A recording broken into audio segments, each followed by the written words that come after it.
The Navy was stretched across the star systems, governing and oppressing, then transporting its spoils back to Earth. The League was small and tightly knit, able to hit the Navy hard and quick before disappearing into darkness.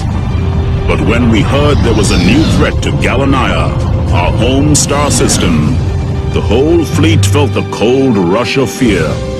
The Battle of Benet had lifted us all, inexperienced as we were, but now the entire system was at stake. This time our families needed us. This time we were protecting our homes.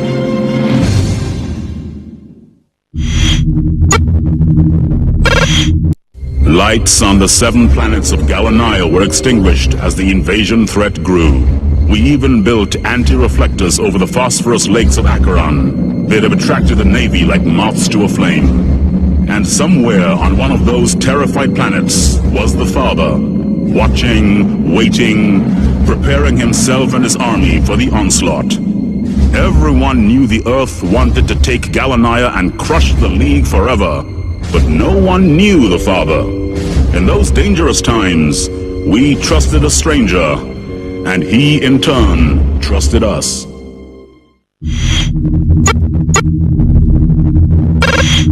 Wasted and drained, League fleet pilots dragged their ships across star fields riddled with snipers.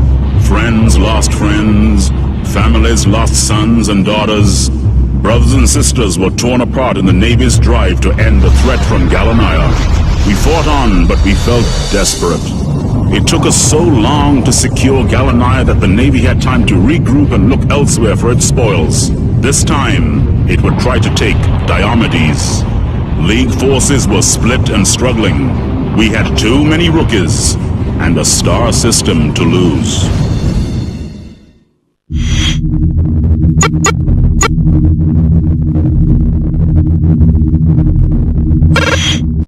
Diomedes was holding, but only just.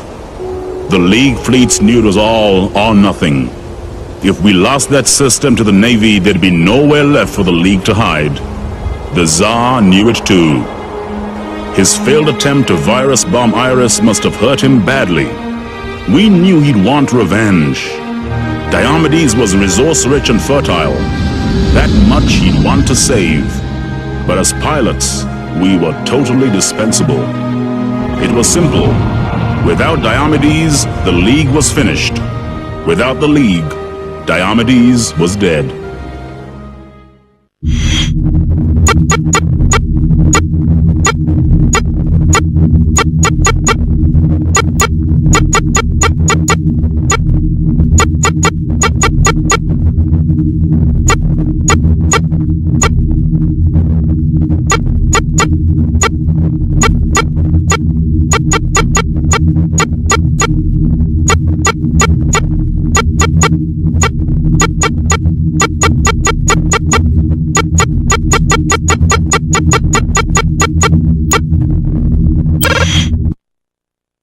The surrender of Diomedes was chaotic, but the full retreat from the system was worse.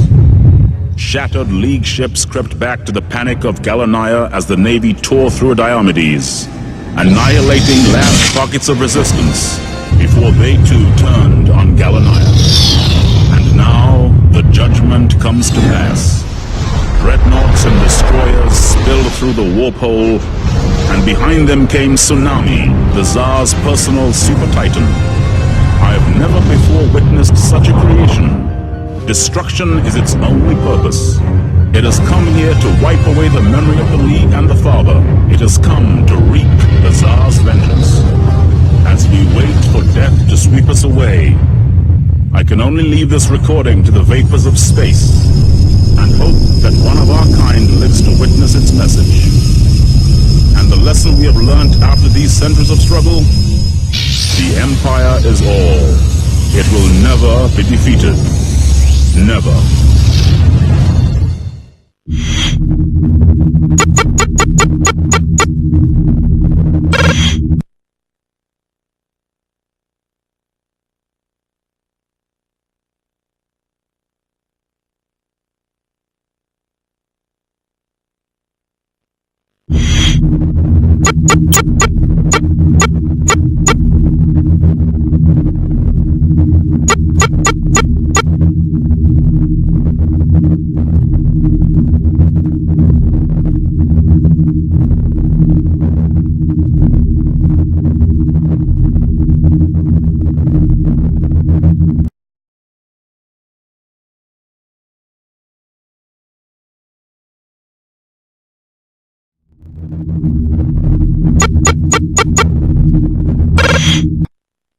The League was in trouble. We were realizing the scale of the threat against us, and confidence was evaporating. Self-belief was draining from my comrades and myself, and from what I heard, there were those in the fleet that even blamed the Father himself. Now we were heading for the Alpha Centauri system, where civil war raged between League supporters and Empire loyalists. They had been fighting for a long time, and each side had its own tales of atrocity to tell. In truth, no one really knew what we were going to find.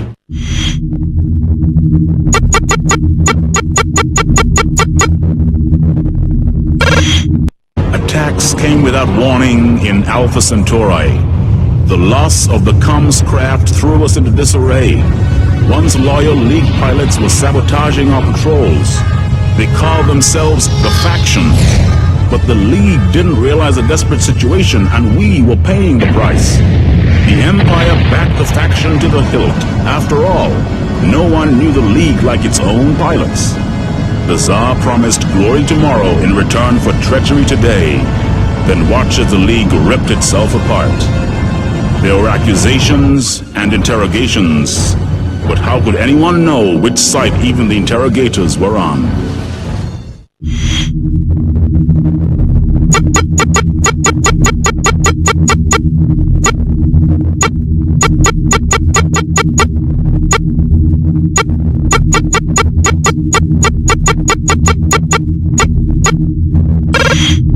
Our tiny pocket of resistance was now smaller than ever.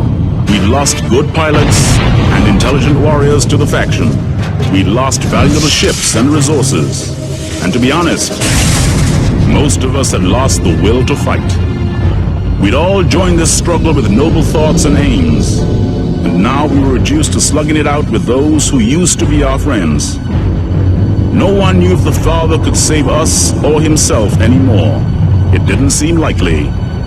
But maybe, with one last push.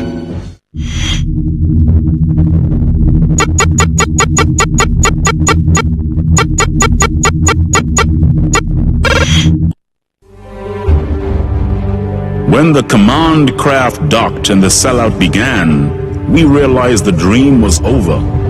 At least, the ideals that the League had represented were finished. For a few treacherous vermin, the League now offered a passport to comfort and wealth. They had made peace with the enemy.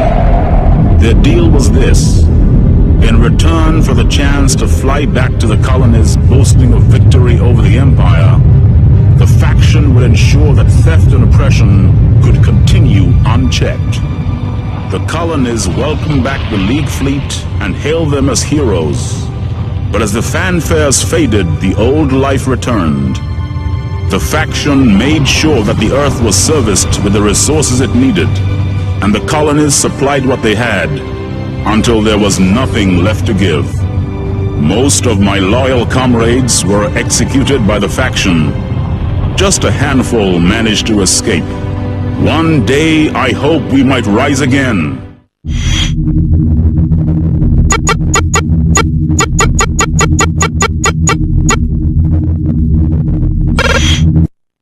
The poison of civil war in Alpha Centauri had soaked into the fabric of the star system itself, and now it seemed our beloved League was in agony. As we defended ourselves from attack by the traitors, our own supposed comrades, we realized that the rumors had been true.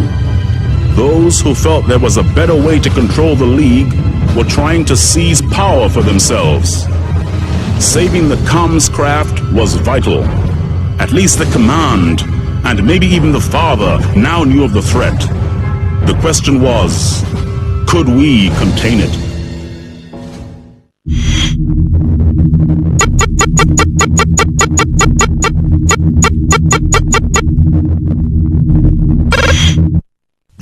League's caucus for peace met with the Empire command as soon as the faction had been dispatched to the past. The Navy could never concentrate its force enough to finish us. To do so would have been to invite rebellion in whichever systems their battle forces left. And despite the vast reserves of anger and resentment that the League pilots harbored, the Empire could never be toppled by our meager resources. To our joy, the League was granted independence from Earth. However, the Father conceded that as the planet had been the birthplace of our species, we owed it to our ancestors to contribute to its survival. Task forces were sent to the Sol system from each colonial world, and stability was maintained. All my life has been lived listening to the sounds of battle. Now the star systems echo only to the sounds of the rebuilding. I scarcely comprehend it. It's a very strange music to me.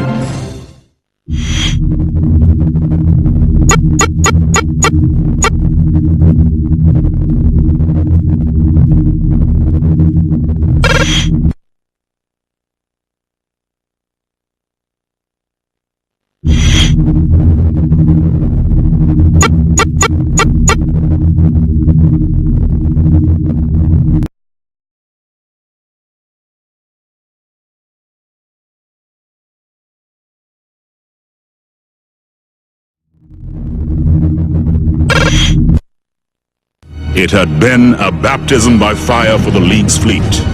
But now we'd tasted victory, and it was a flavor we liked.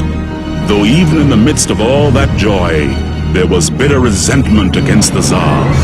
He tried to tear apart our homes, and we knew he'd only failed because his forces were spread too thinly. Perhaps he didn't quite expect the guts and passion that the League delivered, but now he knew what we were capable of. He would undoubtedly try again. Unless, of course, we got him first.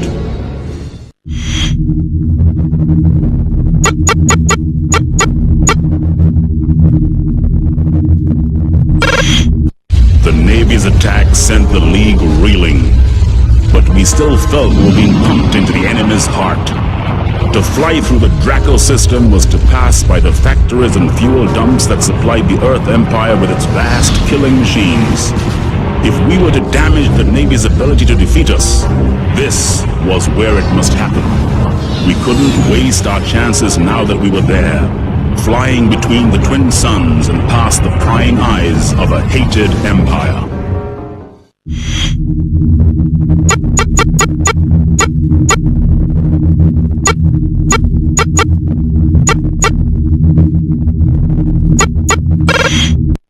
The two suns of the Draco system were playing havoc with League fleet metabolisms. Light to dark, then to light again. Our body clocks were beating double time. I heard that pilots flying by Helios were sending messages of friendship to all their comrades before battle. Those in the Hecate zone were backbiting and recriminating before they'd even hit launch. Maybe the rumors were true. Maybe those suns were more than just gas and vapor. Whatever, the tension was real. Pulling in two directions, no one knew where we were heading.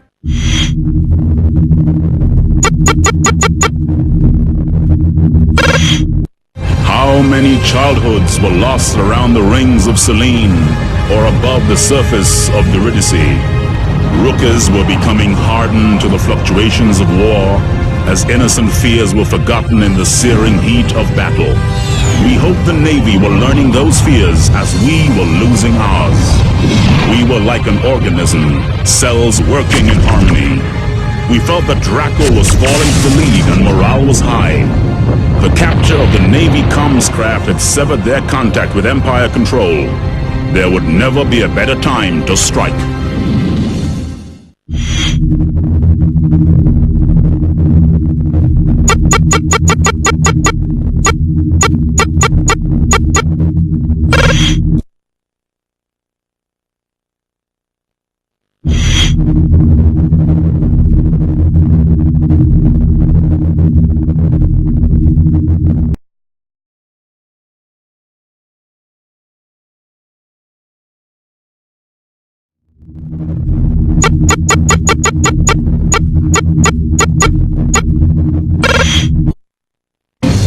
These were the sights and sounds of history changing and shifting.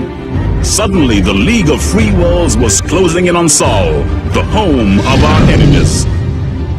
We'd seen simulations of the system, but most of us had never dreamt of ever being there. Now we were closing in on it, the birthplace of it all. The collapse of Draco was a spectacle I'll never forget. In those split seconds after victory was won, I thought the stars were parting to let us through.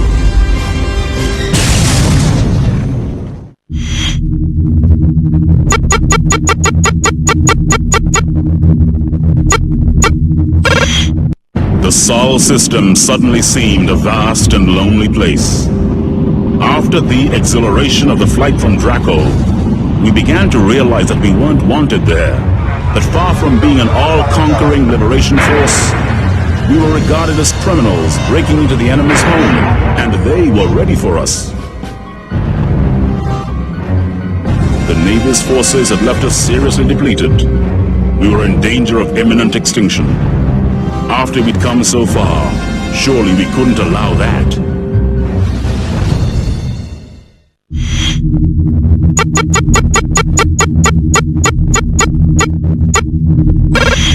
It was beginning to feel like a descent into hell. They were dark times, and the fleet was taking serious damage. But the nearer we got, the harder it became to turn back. The Navy was on full alert now, poised to decimate our incursion into its territory. They had awesome reserves of firepower. We hadn't expected it to be any other way, but facing them in battle was truly terrifying. Their hardware was ranged against us, and there was almost nowhere left to run. To reach our target now, we had to do more than damage the Navy. We had to destroy their will to fight.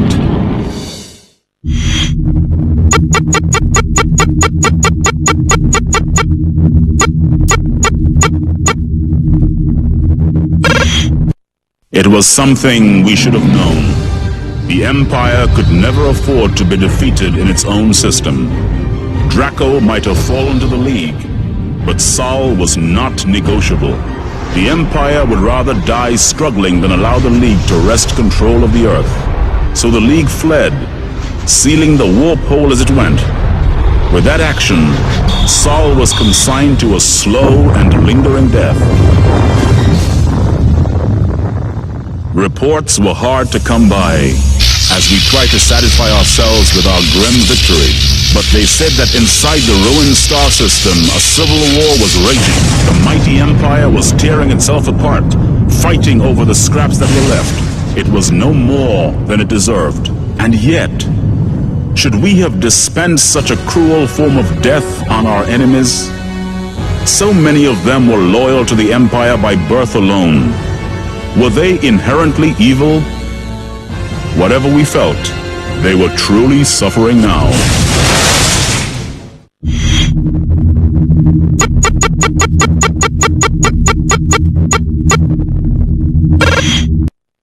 We were inside the enemy's home. It was indescribable. They had been ready for us, but we were so fired up and fueled by self-belief that we managed to seize the Sol battle platform, ready for the ultimate Earth strike. We regrouped and tried to keep our minds off the dangers. There was no chance of sending out any scouts. The whole system was crawling with Navy craft. And however powerful we felt, we were still just tiny blips on their scanners. But with our supply channels in place, we were getting bigger.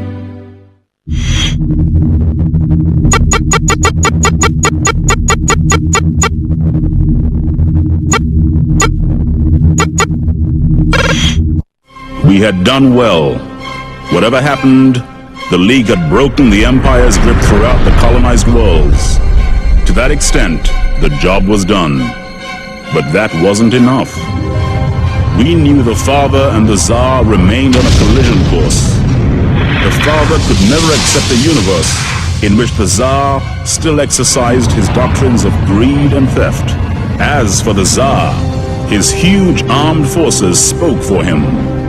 We wondered what else he might be ready to add to the argument. There was still much to be done before we could silence him forever.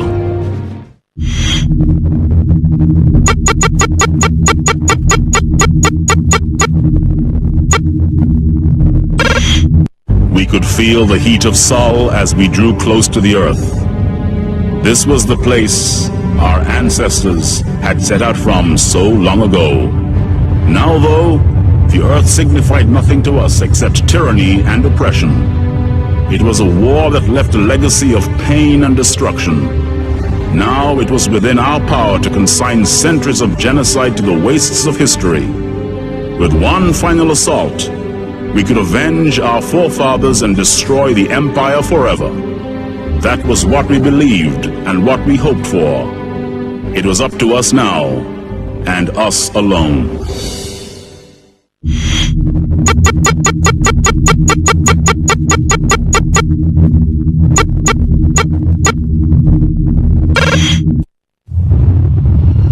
At last, it was time for our species to move on. I suppose there were those in the League who felt pride, but I couldn't dig out such an emotion. I was exhausted. I could hardly comprehend that the war was over, and now I felt simply drained. The unconditional surrender had come from the heart of the Empire. We assumed this meant the Tsar was still alive, but once the drop to Earth had been made, and the League had scoured the Imperial Palace, it brought back only one message. The Tsar was gone. He had vanished. In those months and years following the bloodshed, the people of Sol left their homes and made new lives on the fertile colony worlds. I often wonder whether they find life without the Empire as strange as I find life without the League. Now that the struggle is over and the worlds rule themselves, something seems to be missing, though it isn't something I'd ever want to return.